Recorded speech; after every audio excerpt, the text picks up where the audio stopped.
Vista de causa, rol 6536, requerimiento de inaplicabilidad por inconstitucionalidad deducido por Eduardo Sandoval Muñoz y Salvador Sandoval Muñoz por sí y como herederos a intestatos de Javier Sandoval Pérez respecto a los artículos 227, número 4, del Código Orgánico de Tribunales y 105, inciso primero, de la Ley 18.046. Tiene la palabra el relator Sebastián López. Muchas gracias, señora presidenta. Se deduce el requerimiento para que surta efectos en la causa caratulada Sandoval con Jasper, Sociedad Anónima, seguida ante el 12º Juzgado Civil de Santiago y en actual conocimiento por apelación de incidente ante la Corte de Apelaciones de esta ciudad. Señalan los actores que en la gestión sublite, conforme al impugnado artículo 105 de la Ley de Sociedades Anónimas, demandaron en sede judicial la disolución de la Sociedad Anónima Cerrada Jasper S.A., con motivo de infracciones a la Ley de Sociedades Anónimas, su reglamento y los estatutos sociales por parte del presidente del directorio y del gerente general. La demandada interpuso incidente de previo y especial pronunciamiento de nulidad de todo lo obrado por incompetencia absoluta del tribunal, fundado en el también impugnado artículo 227, número 4 del Código Orgánico de Tribunales. El incidente fue fallado por el juez civil, acogiéndolo respecto de uno de los demandantes, el señor Salvador Sandoval, por detentar conforme a las escrituras sociales la calidad de director, declarándose el magistrado competente para conocer respecto de los demás demandantes. La demandada interpuso recurso de apelación en contra de esta resolución que se encuentra pendiente de fallo por la Corte Capitalina. La sociedad además contestó la demanda invocando igualmente la falta de legitimación activa de acuerdo al artículo 105. Este artículo 105 impugnado dispone que las sociedades anónimas cerradas podrán ser disueltas por sentencia judicial ejecutoriada cuando accionistas que representen al menos el 20% del capital así lo demandaren por infracción grave de ley, reglamento, estatutos, administración fraudulenta, etc. Y por su parte, el cuestionado artículo 227, número 4 del Código Orgánico de Tribunales establece que deben resolverse por árbitros las diferencias que ocurrieran entre los socios de una sociedad anónima en el caso del artículo 415 del Código de Comercio, esto es, en el caso en que la escritura social omite si la resolución de las controversias será o no sometida a resolución de arbitradores, se entenderá que las cuestiones suscitadas entre los socios serán sometidas a compromiso. Sostienen los requirentes que estos preceptos son decisivos para la resolución de la gestión sublite, desde que fundan la pretensión de incompetencia del tribunal y por proceder a arbitraje forzoso, y la falta también de legitimación activa, porque los demandantes no alcanzarían el 20% del capital para demandar. Y estiman, así, que la aplicación al juicio sublite de estos dos preceptos infringe el artículo 19, número 2 y 3 y el artículo 77 constitucionales. Así, sostienen la infracción del artículo 19, número 3 y 77 en cuanto al derecho al juez natural, independiente e imparcial, así como su derecho de acceso a la justicia ordinaria, para dirimir las diferencias entre los socios, lo que se vulnera al someterlos a un juez árbitro forzosamente y con costos económicos que no saben si podrán solventar. La infracción al artículo 19, número 2, por su parte, en tanto la exigencia al 20% de los accionistas para pedir la disolución, sería también contrario a la igualdad ante la ley y arbitrario, máxime cuando, indican los actores, nos encontraríamos frente a una administración fraudulenta e infracciones graves del deber de lealtad en perjuicio de los socios minoritarios, quienes quedarían así en indefensión frente a los mayoritarios y a los administradores de la sociedad por no alcanzar el porcentaje de participación indicado, situación que no ocurre en otras formas societarias. El requerimiento fue admitido a trámite y declarado admisible por la segunda sala de este tribunal y conferió los traslados sobre el fondo, formuló oportunamente observaciones la sociedad Jasper S.A., instando por el rechazo del requerimiento en todas sus partes. En su presentación de foja 190 sostiene la requerida que el incidente de nulidad promovido por su parte y acogido parcialmente y actualmente pendiente en apelación, se fundó en que los propios estatutos sociales contemplan cláusula compromisoria para la resolución de los conflictos sobre disolución de la sociedad por un árbitro arbitrador, y sin que se cumplieran en este caso los requisitos del artículo 125 de la Ley de Sociedades Anónimas para sustraer el asunto de la justicia arbitral respecto de uno de los demandantes atendido su calidad de director de la sociedad. Esto ya deja de manifiesto que los preceptos impugnados en el requerimiento no son los únicos decisivos para resolver el asunto sub iudice, razón para desestimar el requerimiento al no haberse impugnado en él los artículos 4, número 10 y 125 de la ley que también sujetan el asunto a arbitraje. Agrega, respecto al artículo 227, número 4 del Código Orgánico, que se plantea un conflicto acá en relación al derecho al juez natural porque el arbitraje no sería gratuito. Lo cierto es, al criterio de la requerida, que el derecho al juez natural lo es a aquel establecido por ley con anterioridad y no a una justicia sin costos, al tiempo que se trata de un cuestionamiento abstracto a la justicia privada, sin demostrar cómo pagar honorarios al árbitro impediría el acceso a la justicia, al tiempo que este propio Tribunal Constitucional ya ha declarado la constitucionalidad del arbitraje forzoso, en tanto se constituye un tribunal establecido por ley y por tanto no se afecta el artículo 19, número 3. Luego, respecto al artículo 105 de la Ley de Sociedades Anónimas, también se solicita el rechazo del requerimiento por no afectarse la igualdad ante la ley del artículo 19, número 2, puesto que la regla de que la disolución sea solicitada por accionistas que representen al menos el 20% del capital tiene fundamento razonable en la ley y en su historia, atendida la naturaleza particular de las sociedades anónimas diferente a las sociedades de personas y como medida del legislador para evitar una vía de extorsión a la sociedad, así como impedir la afectación de los intereses de los demás accionistas por abusos de los minoritarios, regla que, por cierto, aplica por igual a todo tipo de sociedades anónimas cerradas. Además, la requerida alude a la infracción de los actos propios de la actora, que demandó disolución precisamente invocando el artículo 105 por constituir los tres demandantes el 20% del capital, pero ahora en que se acogió parcialmente el incidente, excluyendo a uno de los tres demandantes por ser director y quedando por ende disminuido ese capital que representaba a los demandantes, los requirentes van contra sus actos propios, impetrándole la inaplicabilidad del mismo precepto fundante de su demanda. Traídos los autos en relación, se han anunciado para alegar en forma a los abogados de ambas partes. Es todo, señora presidenta. Gracias. Señores abogados, ¿tienen observaciones a la relación? No, señora presidenta. No, señora. Gracias. Por la parte requirente, y hasta por 20 minutos, tiene la palabra don Ignacio Bascur Moreno. Muchas gracias, presidenta. Con la venia de su señoría excelentísima, vengo a alegar en favor del requerimiento de inaplicabilidad por inconstitucionalidad, rol 6536 del 2019, en representación de don Eduardo Sandoval y don Salvador Sandoval, ambos por sí, y en representación como herederos intestato de su padre, don Javier Sandoval Pérez. Solicito al Pleno el mayor de los respetos para hablar de un problema muy delicado que ha acontecido en el último mes.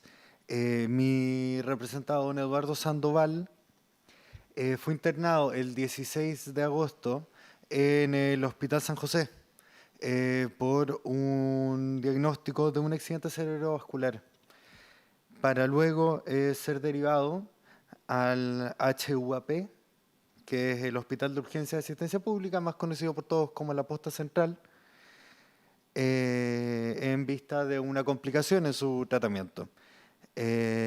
Afortunadamente está en recuperación, aparentemente no está en riesgo vital en este minuto, estuvo en algún minuto, en este momento no. Bueno, aquí voy con esto. En los próximos minutos me van a escuchar exponer acerca de las distintas vulneraciones que la aplicación del artículo 227, número 4 y el inciso primero del artículo 105 de la Ley de Sociedades Anónimas generan a determinados preceptos constitucionales con una circunstancia muy particular, que es la circunstancia de la pobreza. Excelentísimos señores.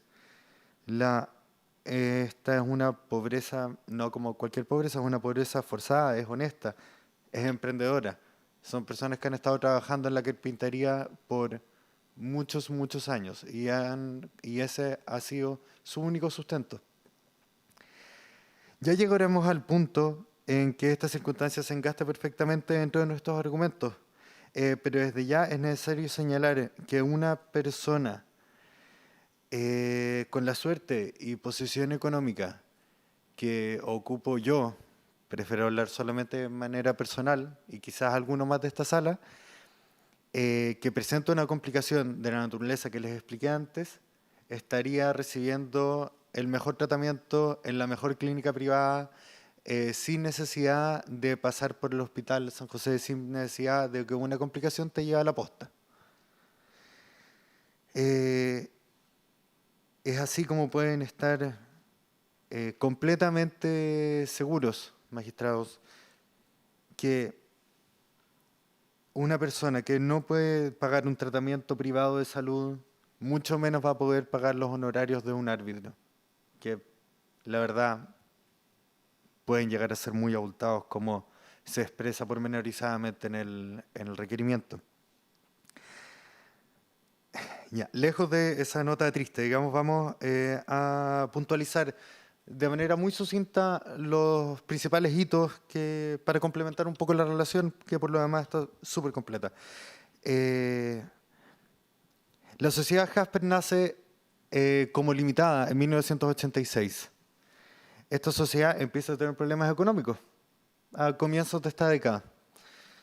El mes de julio del 2012 se transforma en una sociedad anónima y su capital pasa a estar dividido en 4.650 acciones. 43 días después, en agosto, ingresan por medio de un aumento de capital las sociedades Inversiones BM3 e Inversiones Bayona, adquiriendo en total 2.899 acciones, de las cuales 1.586 se mantuvieron pendientes de pago. Pago que, les adelanto, nunca llegó a realizarse. En septiembre del 2012, las sociedades BM3 e Inversiones Bayona adquieren por instrumentos privados de mis representados otras 981 acciones de su propiedad. Las compraron, las pagaron, no hay problema. Instrumentos privados, transferencias de acciones en definitiva. Luego, el 28 de septiembre de 2014, en virtud del no pago de las acciones emitidas en el aumento de capital ya señalado, se reconoce esta circunstancia de que por el solo imperio de la ley el capital se vio reducido. Y eso se dejó constatado mediante escritura pública, en la cual, fruto de la cual mis representados pasan a ostentar 3.669 acciones, si vamos siguiendo los números, y las sociedades BM3 y la sociedad de Inversiones Bayona pasan a ostentar conjuntamente 2.264 acciones. Esta vez, felizmente, todas pagadas, pero claramente en una posición minoritaria. En este punto, septiembre del 2014, en este año 2014, las confianzas se empiezan a quebrar. Empiezan a haber una serie de manifestaciones por parte de las sociedades BM3 e Inversiones Bayona, alegando de que la situación de la sociedad ya no puede proseguir y que por lo tanto van a tener que necesitar, digamos, reestructurarse y en definitiva dejar de funcionar, solicitando de manera absolutamente inexplicable que el único y principal activo de la sociedad Jasper S.A., que constituye un inmueble bastante bien ubicado y bien evaluado, pase a formar parte de otra sociedad mediante una división y esa sociedad pase al control de estos inversionistas. Por lo tanto, mis queridos representados, gente de esfuerzo, gente que la verdad esto ha sido su único sustento en toda su vida y que por gracias a Dios lograron adquirir un inmueble bien ubicado que les permitía desarrollarse, y van a quedarse sin inmueble, sin inversión, sin nada, absolutamente sin ninguna ocupación en la cual siquiera gastar su tiempo de una manera fructífera. Esto, por supuesto, está siendo no solamente alegado en esta instancia, está siendo alegado en instancias penales, en instancias civiles, en 2 juicios. Hemos sido arrastrados también a una instancia arbitral en la cual ya tuvimos que decirle, señor magistrado, nosotros no podemos pagar. Y estamos ahí en medio de una discusión, efectivamente. Entonces, luego, con fecha 18 de febrero del 2016, y esto para concluir, porque ya después no me parece tan relevante la historia, las sociedades BM3 Inversiones Bayona intentan diluir la participación de mis representadas. Este hecho llegó a conocimiento de mis representados luego de haber presentado la demanda que constituye la gestión pendiente. Entonces, nosotros demandamos la gestión pendiente y aparece en la contestación de la demanda, más bien en las alegaciones respecto de la competencia del tribunal, llega la sociedad Jasper y dice, no, la verdad es que usted no tiene más del 60% de las acciones, como habíamos relatado antes que había quedado la situación a septiembre del 2014, sino que en febrero del 2016 hubo un aumento de capital. Un aumento de capital en el cual no formó parte y no votó y no estuvo en la Junta Extraordinaria de Accionistas el 60% del capital. Y aún así, misteriosamente, ese acuerdo de capital llegó a pasar por notaría, escritura pública, se inscribió, se publicó. Y por lo tanto, se emitieron 7.000 acciones. Y mis representados pasaron a ostentar cada uno, humildemente, un 9,51% de las acciones. Y en definitiva, ya veremos las implicancias que eso tiene a futuro, porque ahora vamos a pasar a ver cada uno de los preceptos constitucionales que se vulneran. Pero desde ya, entiéndanme, hay un problema de fondo, que las alegaciones y los porcentajes que dicen ser se encuentran todos absolutamente impugnados en distintas etapas del procedimiento. Y la verdad es que esto ha generado perjuicios gigantes y unas expectativas pésimas respecto de mis representados. Entonces, vamos a lo particular. Y lo vamos a tratar de hacer muy simple. El artículo 227, número 4 del Código Orgánico de Tribunales, como bien expresa la relación, establece que deben resolverse por árbitros los asuntos siguientes. Número 4, las diferencias que ocurrieran entre los socios de una sociedad anónima o de una sociedad colectiva o un comendito comercial o entre los asociados en participación o en el caso del artículo 415 del Código de Comercio, ¿no es cierto? Nuestra doctrina lo ha ampliado, ya no solamente se refiere a los conflictos entre socios, sino también entre la sociedad y los socios, entre los socios y la sociedad, para todos lados. Entonces, ¿cuál es el efecto de su aplicación? El efecto de su aplicación es que, en definitiva, cualquier conflicto que ocurra entre socios y las sociedades, o entre los socios en su condición de socios, van a tener que ventilarse en una sede arbitral, una sede compromisoria. ¿Resulta inconstitucional de manera absoluta, de manera concreta, dicho efecto? La verdad es que no. Un análisis concreto no puede considerarse que sea inconstitucional. Bueno, uno tiene un tribunal previo designado por ley, uno lo paga y puede acceder. Uno lo paga y puede acceder. Pero ¿cómo puede afectarse la Constitución en la aplicación de dicha norma? Bueno, aquí viene toda nuestra discursiva con la que abrimos este alegato. Las circunstancias personales, las circunstancias económicas de una parte pueden dejarla completamente fuera de el acceso a la justicia, de el derecho a la acción, del derecho al acceso a la jurisdicción. Efectivamente, si una de las partes no puede pagar los honorarios del árbitro, como es el caso de mis representados, no podrá acceder a la justicia arbitral. ¿Y qué se vulnera ahí? El artículo 19, número 3 de la Constitución Política de la República, como es la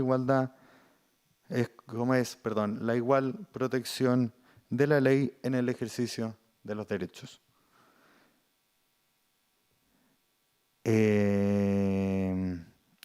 La obligación que tiene el Estado. Por supuesto, ahora corresponde preguntarse hasta dónde llega la obligación del Estado en cuanto a asegurar el derecho al acceso a la justicia. La obligación que tiene el Estado de otorgar a todos y cada uno de quienes estamos sometidos a la Constitución tiene la Constitución que ustedes, excelentísimos señores, tienen por misión defender, ha sido reconocida en el derecho internacional, en el artículo 25 de la Convención Interamericana de Derechos Humanos, en distintos fallos, jurisprudencia de la Corte Interamericana de Derechos Humanos, muy pormenorizados en el requerimiento, pero no me quiero alargar en esta instancia, y por la jurisprudencia de este tribunal. Solamente para eso quiero hacer referencia al rol 205 de 2 de febrero del 95, donde se estableció que toda persona tiene derecho a recurrir al juez en demanda de justicia, pues es la compensación por haberse prohibido la autotutela como solución para los conflictos. De esta manera se puede concluir que no se puede negar la posibilidad de la jurisdicción a una persona, no solo por la circunstancia de no tener los medios económicos para solventarla, porque al aceptar esta premisa se empieza a oír por allá lejos, se empieza a oír un latinajo que ha sido muchas veces proscrito por este tribunal, que dice solve et repete. Tú pagas y podrás acceder a la justicia. Ahora van a escuchar también de parte de mi contraparte que existen otras normas que regulan la obligatoriedad del arbitraje. Existe el artículo 4, número 10 de la Ley de Sociedades Anónimas y el 125 de la misma norma. Preceptos que sin ser considerados,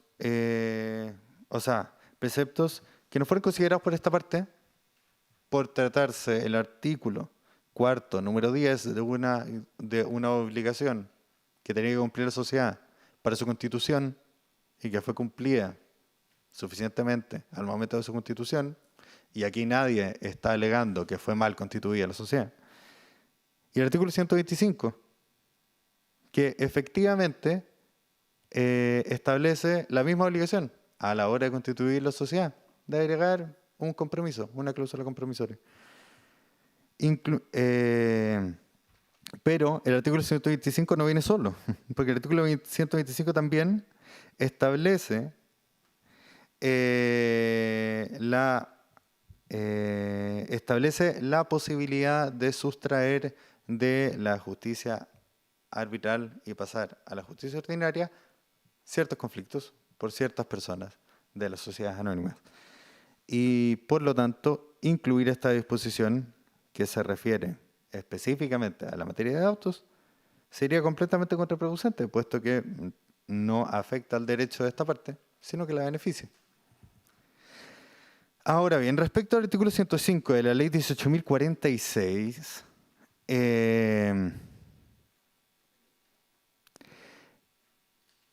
estamos hablando de que se está estableciendo que las sociedades anónimas cerradas, un accionista o un grupo de accionistas que detenten menos del 20% del capital social, no podrán solicitar la disolución de la sociedad.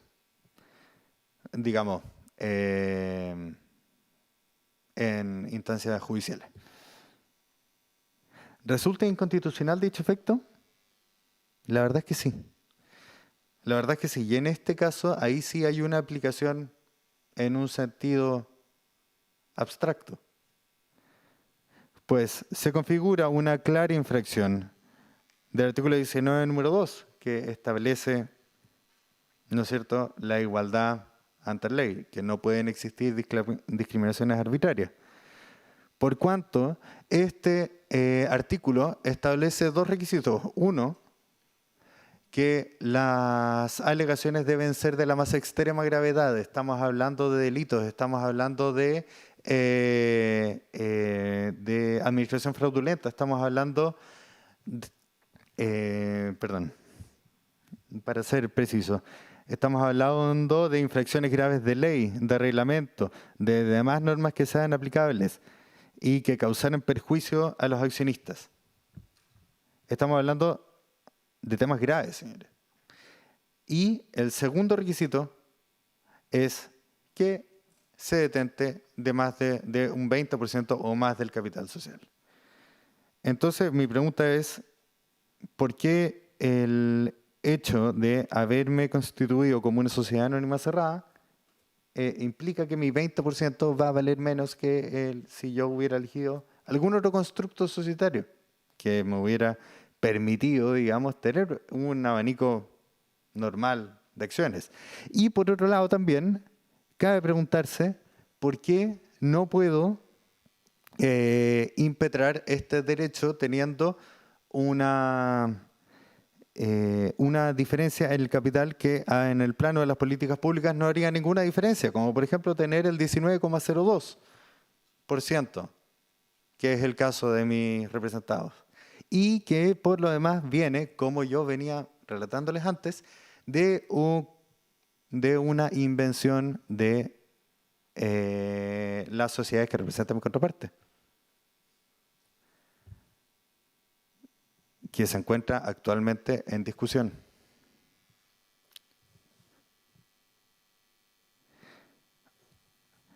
Perfecto.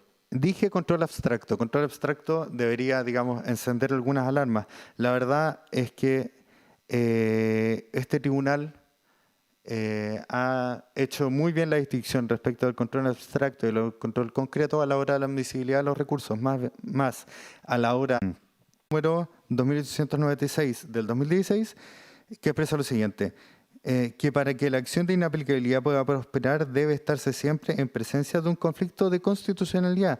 Esto es, frente a una contradicción directa, clara y precisa entre determinado precepto legal, o al menos mis representados no tendrían ni siquiera la esperanza de poder acudir a la jurisdicción si es que no hubieran tenido el 20% toda la vida, pero la verdad es que no, mis representados tenían el 60% de la sociedad.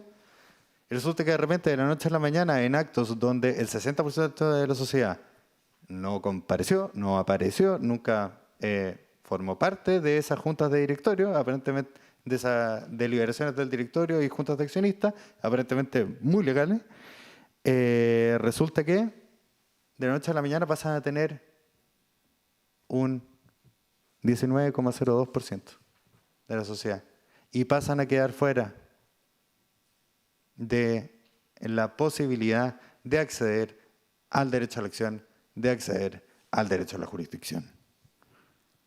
Su Por tiempo, tanto, señor abogado, tiene un par de minutos para redondear. La verdad es que, como conclusión, simplemente debemos recurrir ante este escenario, ante el Tribunal de Su Señoría Excelentísima, con el fin de desarticular esta artificiosa maquinaria establecida por un par de inversionistas que, abusando de un manejo legal, de un nivel económico y de una instrucción mucho mayor que la del de mis representados, generaron las bases para hacerse indebidamente de bienes de terceros y acto seguido impedir, bajo cualquier circunstancia, que estas injusticias se pudieran ventilar. Punto final, se pudieran ventilar. No tenía dónde ventilarlas.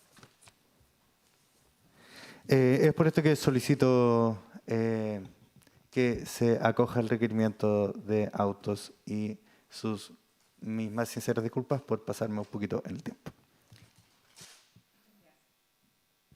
Muchas gracias.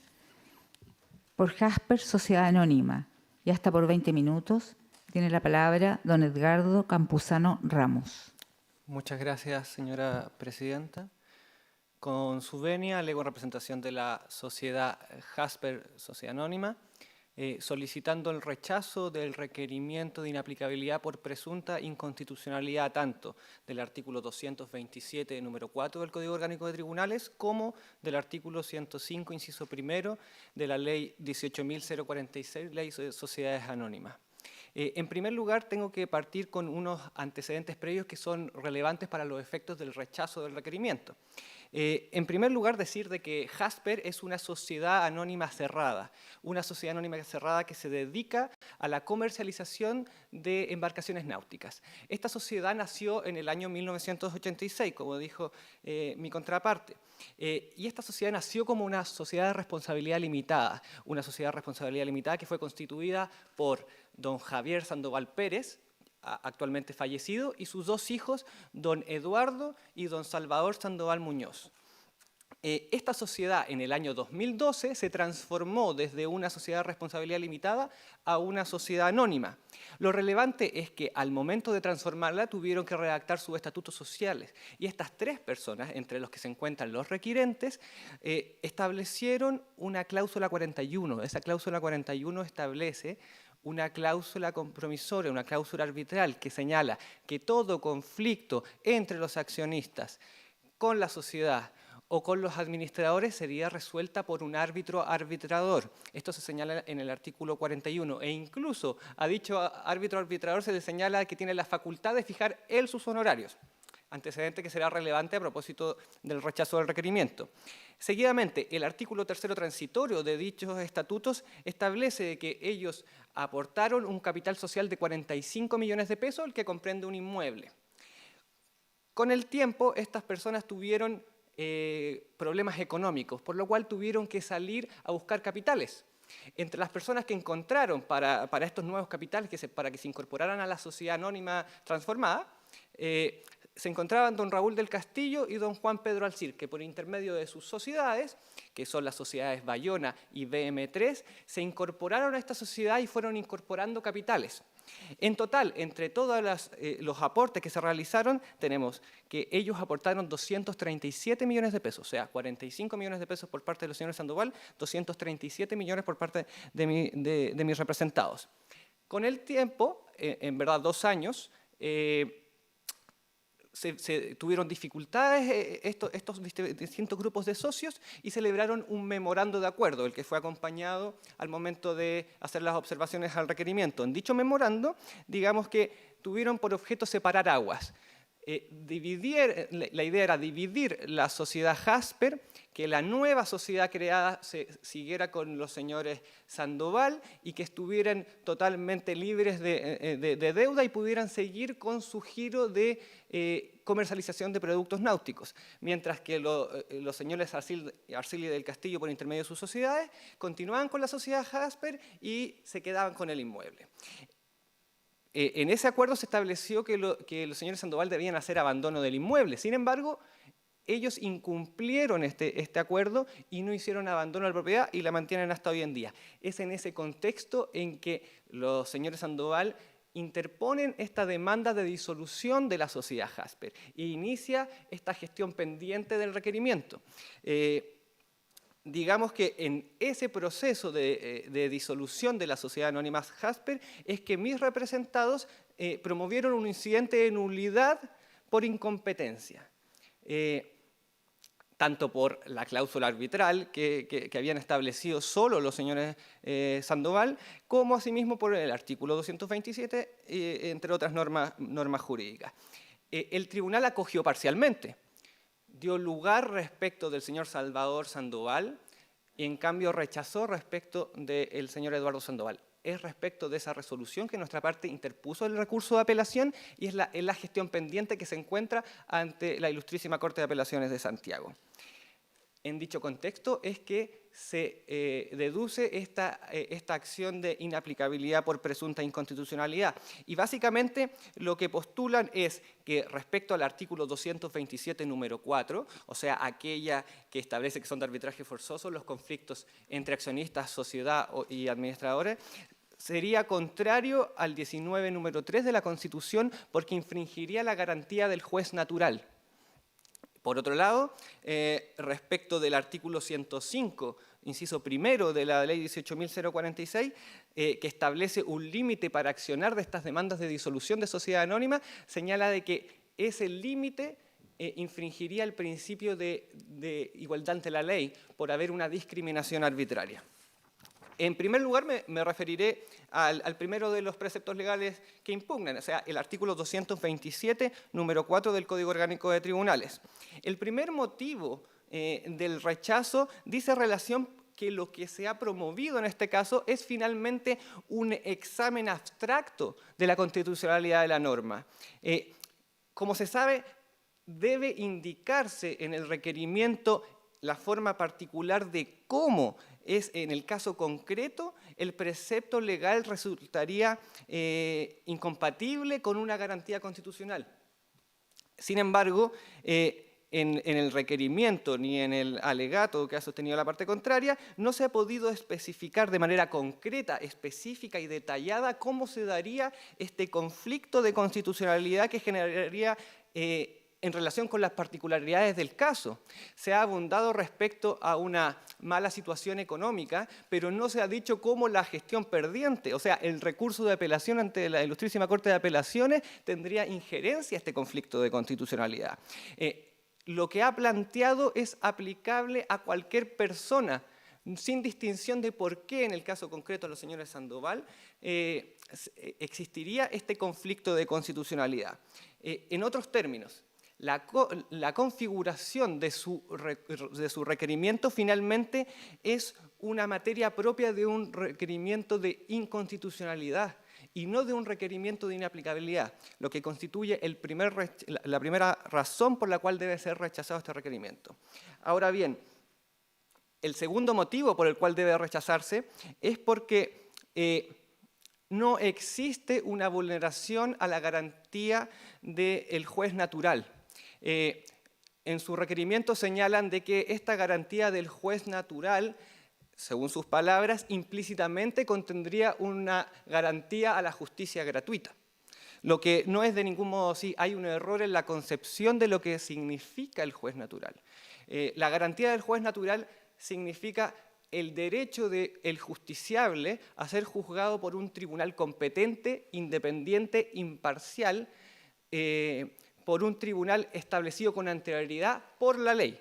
Ese es el fundamento del requisito del juez natural. No dice relación con el acceso a una justicia gratuita. Por otro lado, esta garantía del juez natural, en primer lugar, proscribe el fallo por comisiones especiales o por jueces de facto, pero lo relevante es que establece que es el legislador el que tiene que establecer cuál es el tribunal competente, independiente, imparcial que deba conocer de un asunto y no se restringe únicamente a aquellos tribunales que integran el Poder Judicial, sino que también comprende a los tribunales especiales y a los tribunales arbitrales. Y lo relevante es que es decisión del legislador establecer cuál es el tribunal competente, no siendo necesariamente la justicia ordinaria. Este excelentísimo tribunal en los autos Roll 2755 del año 2014 tuvo la ocasión de pronunciarse respecto del arbitraje forzoso. Esto a propósito de un proyecto de ley que protege la libre elección en los servicios de cable, telefonía e Internet, y precisamente se pronunció respecto de esta garantía del juez natural, y en que básicamente señaló que el juez que puede establecer el legislador puede ser un tribunal ordinario, un tribunal especial o un tribunal arbitral. Y señala, disculpe que lea, la Constitución no garantiza que los tribunales integrantes del Poder Judicial sean los únicos a los cuales las personas puedan acceder para resolver los conflictos en que se vean envueltas.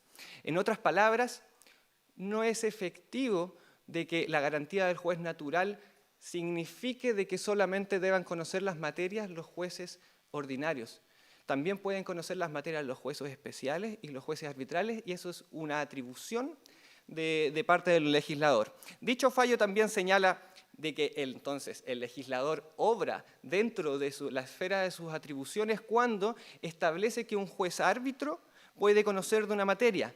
Señala también de que los árbitros son tribunales previstos por la legislación que ejercen jurisdicción y por tanto pueden ser objeto de que el legislador señale este conflicto en particular lo debe resolver un juez árbitro. Señalan asimismo de que el arbitraje es particularmente relevante en aquellos casos en que la materia exija especialización técnica, en que la materia exija rapidez, en que la materia exija cierta expertise. Y eso se da particularmente, y esto es muy relevante, a la luz del dinamismo de los mercados y de los procesos de inversión. Precisamente esa es la situación en que nos encontramos respecto a las sociedades anónimas. Los accionistas invierten capital, los inversionistas participan del mercado y es por esa razón, ante la necesidad de soluciones especializadas, específicas y de rapidez, es que el legislador estableció que dichas materias debían ser conocidas por un juez árbitro. Y es por eso que establece en el artículo 227, número 4, que los conflictos entre los accionistas con la sociedad y con sus administradores deben ser resueltas por un juez árbitro. En consecuencia, no existe aquí una vulneración a la garantía del juez natural, que por cierto no dice relación con el derecho a una justicia gratuita. Ha hecho bien el legislador cuando ha establecido que esta materia sea de arbitraje forzoso en atención a las materias que deben ser conocidas.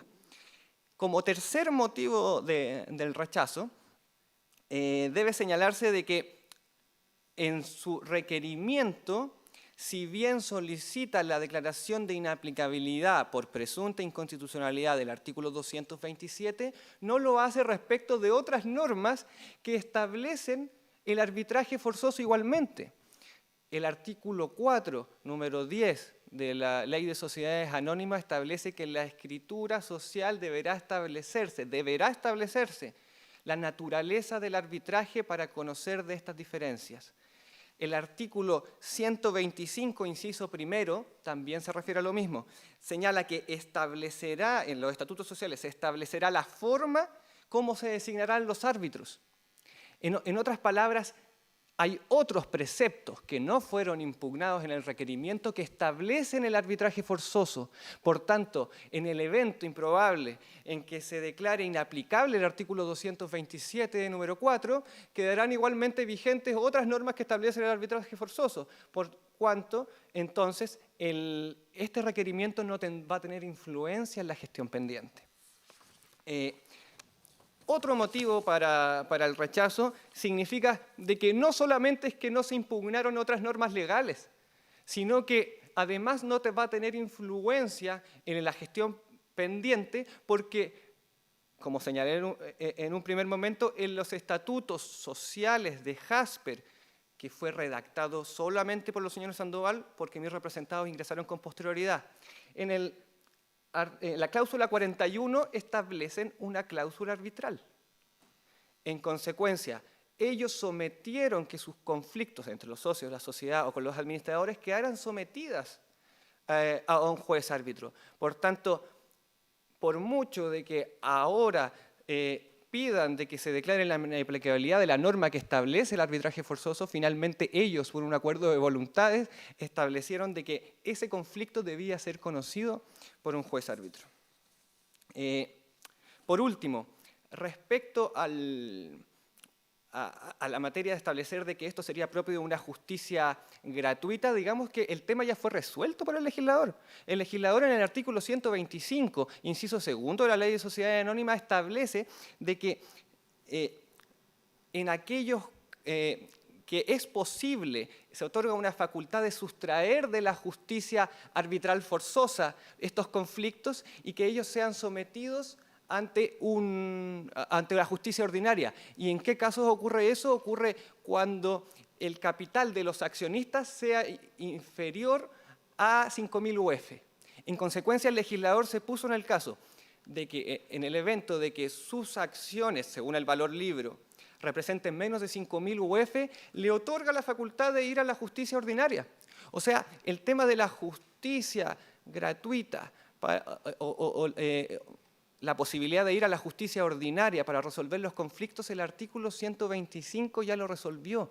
En consecuencia, no existe ningún tipo de inconstitucionalidad por parte del precepto del artículo 227 número 4, porque ha sido la propia ley la que en el artículo 125 de la Ley de Sociedad Anónima ha resuelto el problema. Ahora bien, respecto al segundo precepto que se ha impugnado, esto es el artículo 105, inciso primero de la Ley de Sociedades Anónimas, finalmente lo que establece es un límite de un 20% del capital para poder ejercer esta acción de disolución de sociedades anónimas. Lo que ha señalado en el requerimiento es que esta norma infringiría la Constitución política, en particular en el artículo 19, número 2. ¿Por qué razón? Porque existiría una discriminación arbitraria entre aquellos accionistas que tienen más del 20% de aquellos que tienen menos de un 20%. En primer lugar, aquí se plantea un tema de, igual que en el caso anterior, un tema de que se está promoviendo un examen abstracto. En el propio alegato de mi contradictor ha señalado de que este en verdad es un conflicto abstracto, lo que no es propio de un requerimiento de inaplicabilidad por presunta inconstitucionalidad. En este caso, finalmente señala que en todos los casos, sin que tenga relación o que sea relevante la gestión pendiente ante la Ilustrísima Corte de Apelaciones, debe ser declarado inconstitucional. Eso es propio de una acción de inconstitucionalidad y no de una acción de inaplicabilidad por inconstitucionalidad.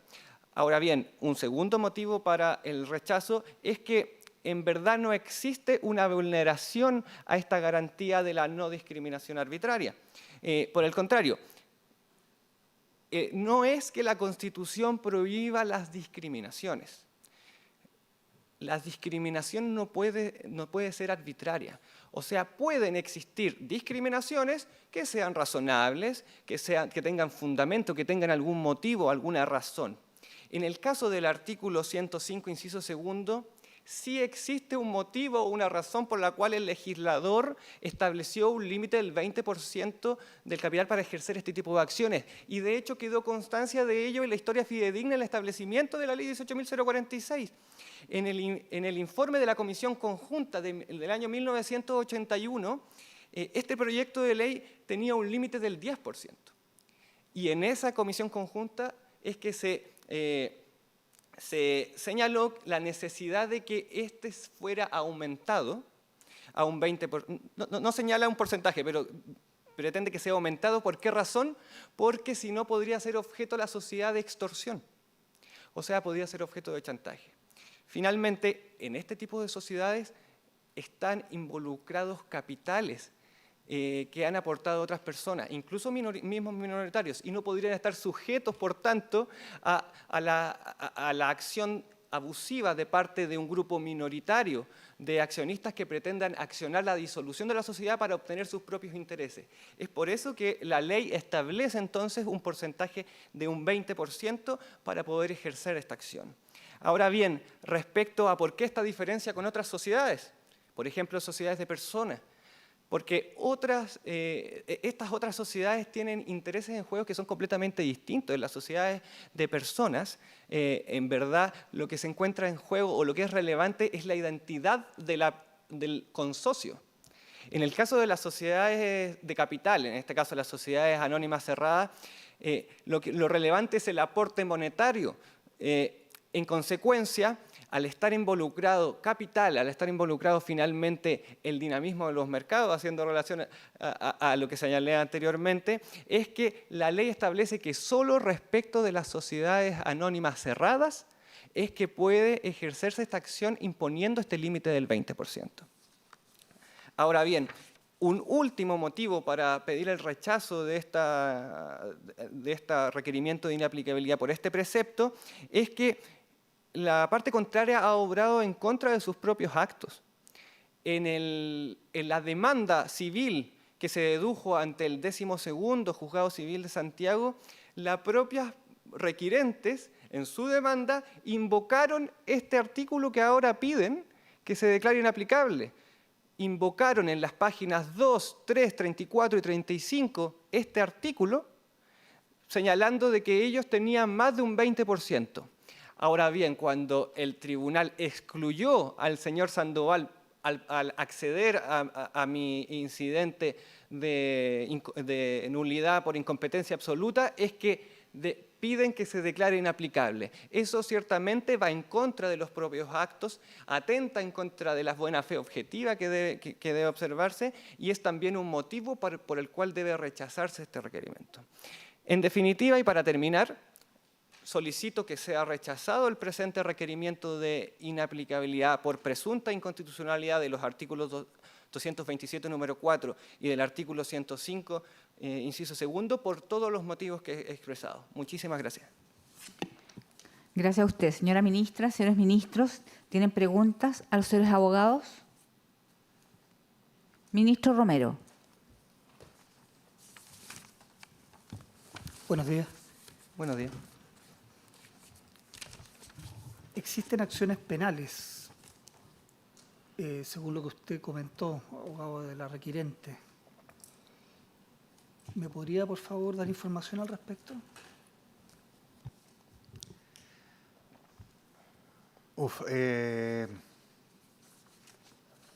Puedo dar ciertas nociones respecto a las acciones penales. La verdad es que en este minuto en particular no puedo ser demasiado específico, puesto que yo no soy el abogado que está actualmente revisando esas causas.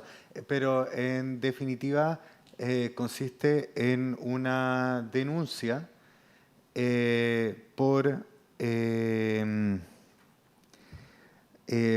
tengo entendido que apropiación indebida o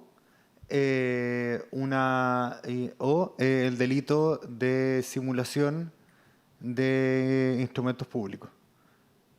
Pero, digamos, o sea, vulgarmente va por ahí, porque la verdad es que no estoy completamente cierto. Gracias, Presidenta. Permítame, por favor, hacer un par de preguntas adicionales. Quizás el abogado de la requerida tiene información al respecto. Respecto a las acciones penales, la única información que tengo es que esas acciones no han seguido su curso. No sé el motivo o razón por el cual, si es por una orden de no perseverar con investigación o el motivo, pero no ha perseverado. La segunda pregunta dice relación con el aumento de capital, en que usted alude de que habría sido sorpresivo. Para poder hacer un aumento de capital se requiere la concurrencia de un porcentaje accionario relevante, que, de acuerdo a los antecedentes, pareciera que no se tenía sin la anuencia de sus representados. ¿Podría aclararme ese punto, por favor? Claro, efectivamente.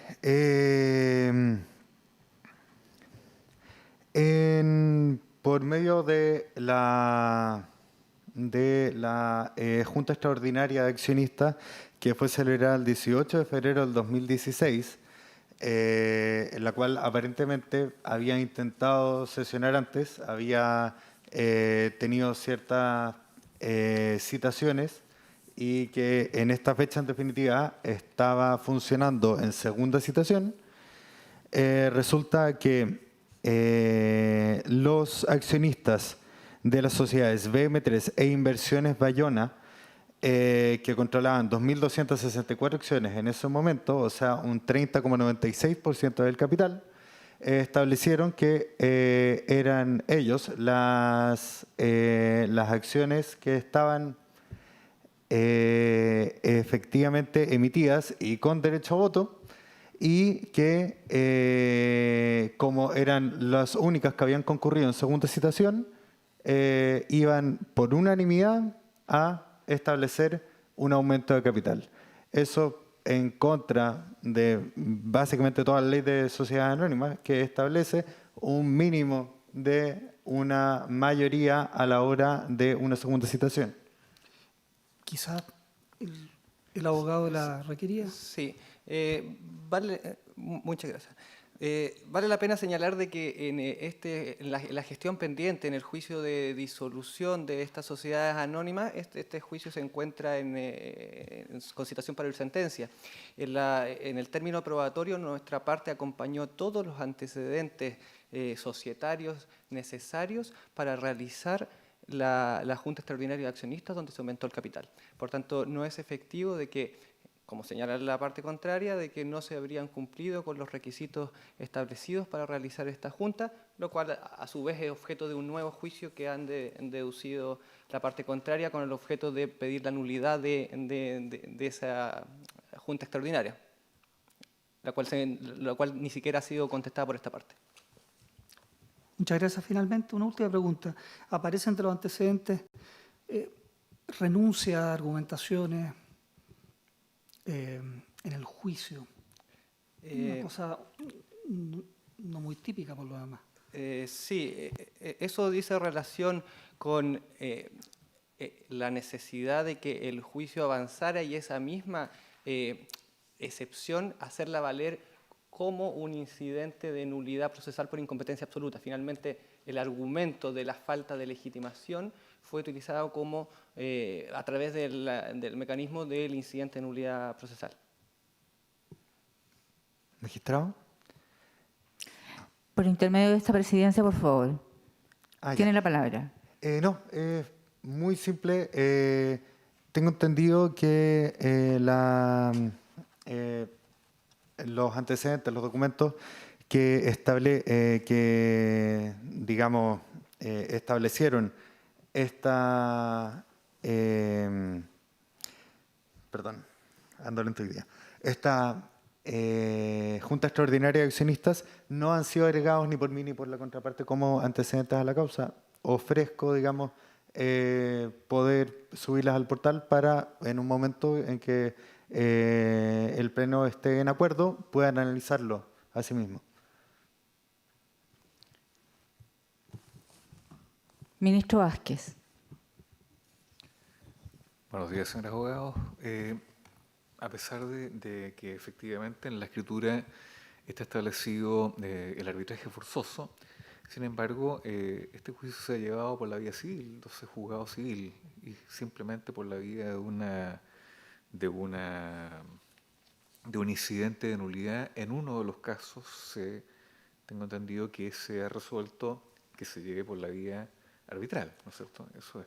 De manera que el resto, y quisiera que me precisaran un poco cuál es la diferencia en términos económicos, digamos, de una y otra causa, porque en definitiva básicamente se sigue llevando por la vía civil, de manera que por la vía que precisamente el requerente está alegando que se realice este juicio o esta situación jurídica, se resuelva.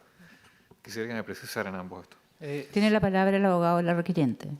Perfecto. En virtud del artículo 125 de la Ley de Sociedades Anónimas, y que mi contraparte curiosamente pretende que yo también declare inconstitucional, mis representados han intentado efectivamente sustraer de la justicia arbitral los conflictos que se han suscitado en estos contextos. Entonces, en este caso ya tenemos dos demandas. Una es la gestión pendiente, otra es la alegación de nulidad respecto de efectivamente esta escritura pública de 18 de febrero del 2016, la cual corre por cuenta separada, ya se está discutiendo, y llegado el momento en que mi contraparte exija que vayamos a verlo en sede arbitral, espero no tener que impetrar los mismos derechos que estoy intentando impetrar ahora, básicamente. Gracias. Señor abogado. Muchas gracias, señora presidenta. Por su intermedio, señalo de que respecto de don Salvador Sandoval ya se excluyó de este juicio de disolución. Sin embargo, respecto de don Eduardo Sandoval, esto no ha ocurrido. Pero no ha ocurrido y esa resolución se encuentra impugnada. Nuestra parte dedujo un recurso de apelación que es actualmente el que se encuentra en conocimiento de la Ilustrísima Corte de Apelaciones. Por tanto, el objetivo que se persigue mediante dicho recurso es precisamente que el señor don Eduardo Sandoval sea también excluido y que por tanto la única vía sea la arbitral.